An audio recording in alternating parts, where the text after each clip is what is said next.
তো ছেলেটা খুব দুষ্টু হয়েছে। মোটেও না, আমার লক্ষ্মী ছেলে।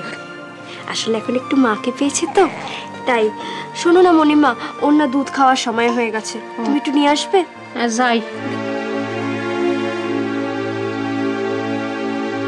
গা তো পুড়ে যাচ্ছে রে জ্বরে। হ্যাঁ 103। তোরা কি রে দাদা, এত জ্বরে শুধুমাত্র এখন জল পড়তে দিচ্ছিস? ডাক্তারকে ফোন পর্যন্ত করিসনি? না না, ফোনটা করব ভাবছিলাম।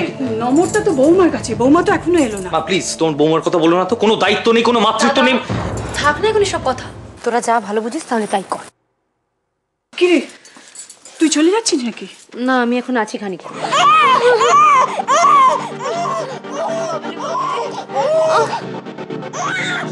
কি হয়েছে বাবা? এক্ষুনি দুধ চলে আসবে।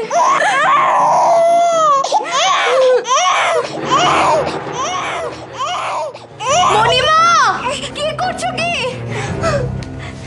তুমি ঘুমিয়ে পড়লে নাকি? করতে আসে।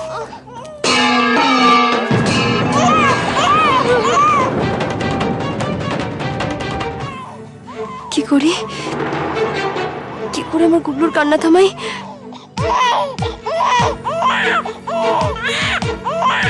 দেখেছো মণিমা, দুধ খেয়ে কিরকম শান্ত হয়ে গেছে। খুব খিদে পেয়েছিল গো।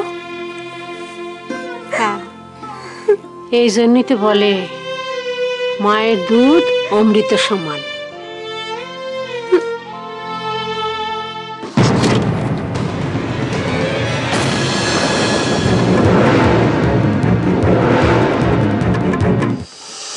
আরে এই তো বৌদি এসে গেছে। বৌদি, ডোডোর জ্বর এখন অনেকটা কমে গেছে, টেনশনে কিছু নেই। মানসী, তুমি একটু আমার সাথে ওখানে চলো তো, তোমার সাথে কথা আছে। এখানে বলো না। এখানে বলা যাবে না, দরকারি কথা, ওখানে চলো। আচ্ছা ঠিক আছে, সেটা আমি শুনবো পরে। আগে তুমি ওর পাশে একটু বসো তো। পরে বসবো, কথাটা জরুরি বলছি না, এক্ষুনি শুনতে হবে। চলো চলো বলছি। এসব তুমি কি বলছো বৌদি? যা নিজের চোখে দেখেছি তাই বলছি। তোমার কথা আমি কিছুতেই বিশ্বাস করতে পারলাম না। আমি জানি দেবী আমার ছেলের কোনোদিনই কোনো ক্ষতি করতে পারে না, কোনোদিন না। আমি আমার ছেলের মাথায় হাত দিয়ে দিব্যি করে বলছি, মানসী আমি যা যা বলেছি সব সত্যি। আমি আমার ছেলের মাথায় হাত দিয়ে দিব্যি করে বলছি, মানসী আমি যা যা বলেছি সব সত্যি। হ্যালো মানব। হ্যাঁ বলো। কোথায় তুমি? অফিসে। তুমি যত তাড়াতাড়ি সম্ভব বাড়িতে পৌঁছো। মানুষে এখন আমি আসতে পারবো না, এখন আমি কাজে বিজি। মানব, তোমার ছেলের যদি কোনো ক্ষতি তুমি না চাও তাহলে আমি যেটা বলছি সেটাই করো। যত তাড়াতাড়ি সম্ভব বাড়িতে পৌঁছো। আমি রাখছি। আমাকে শক্তি দাও ঠাকুর, আমাকে শক্তি দাও। আমাকে একটা অনেক বড় পরীক্ষার সম্মুখীন হতে হবে। আমাকে সেই পরীক্ষার সম্মুখীন হওয়ার শক্তি দাও।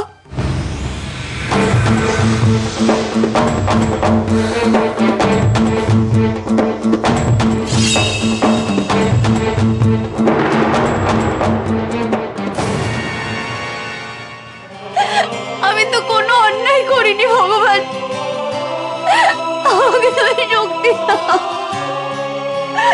আমাকে শক্তি দাও।